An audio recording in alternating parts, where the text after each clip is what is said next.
Magandang umaga po sa ating lahat. Narito ang weather update para sa araw ng Martes, February 25, 2025.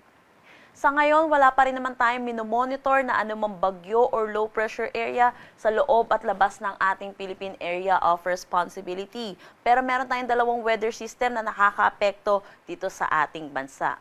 Una na dito ang northeast monsoon or ang hanging amihan na umiiral dito sa May, Luzon. Samantala, meron din tayong easterlies or yung mainit at maalinsangan na hangin na nanggagaling sa dagat Pasipiko. Kung makikita po natin dito sa satellite imagery po natin, meron po tayong mga ulap dito at ito po ay dulot nitong easterlies. Para naman sa magiging panahon natin ngayong araw, makakaranas ng maulap na papawirin na may mga pag-ulan dito po sa Cagayan Valley, Cordillera Administrative Region, Aurora at Quezon. Dulot ito ng northeast monsoon or ng hanging amihan. Para naman dito sa Metro Manila at nalalabing bahagi ng Luzon, asahan naman po natin ang bahagya hanggang sa maulap na papawirin na may mga isolated light rains or yung mga pag-ambon. Agwat ng temperatura for Metro Manila 23 to 30 degrees Celsius, Lawag 23 to 31 degrees Celsius. For Tuguegarao, asahan natin ng 20 to 28 degrees Celsius, Baguio 14 to 23 degrees Celsius, Tagaytay 20 to 28 degrees Celsius, at Legazpi 24 to 31 degrees Celsius. Inaasahan naman natin sa Palawan dahil po dito sa northeast monsoon natin, makakaranas naman din po sila ng maaliwalas na panahon na may mga isolated na mga pag-ambon. Agwat ng temperatura for Calayan Islands at Puerto Princesa, 26 to 31 degrees Celsius.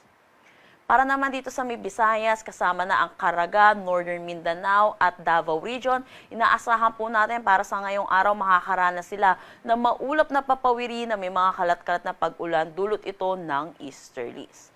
Samantala, para naman sa nalalabing bahagi ng Mindanao, iasahan naman po natin magiging maaliwalas ang ating panahon or magiging mainit at malinsangan ang tanghali hanggang hapon na may mataas na tsansa ng mga panandaliang pag-ulan, dulot ng mga localized thunderstorm, lalo na po sa hapon at sa gabi.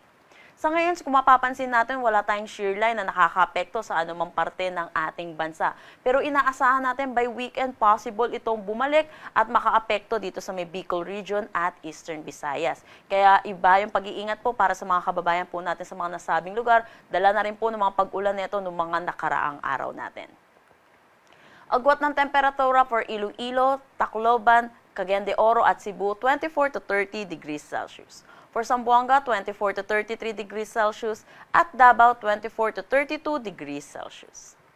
Meron po tayong nakataas na gale warning dito po sa may Batanes, Cagayan, including Babuyan Islands, Ilocos Norte, Ilocos Sur at Isabela. Dulot po ito ng bugso nitong northeast monsoon. Kaya pinapaalalahanan po natin mga kababayan po natin, lalo na po yung may mga sasakyan maliit pandagat na delikado po pumalaot dito po sa mga nasabi nating coastal waters. Ang sunrise mamaya ay 6:15 a.m. at ang sunset mamaya ay 6:03 p.m. Para sa karagdagang impormasyon, bisitahin ang aming mga social media pages at ang aming website pag-asa.dost.gov.ph.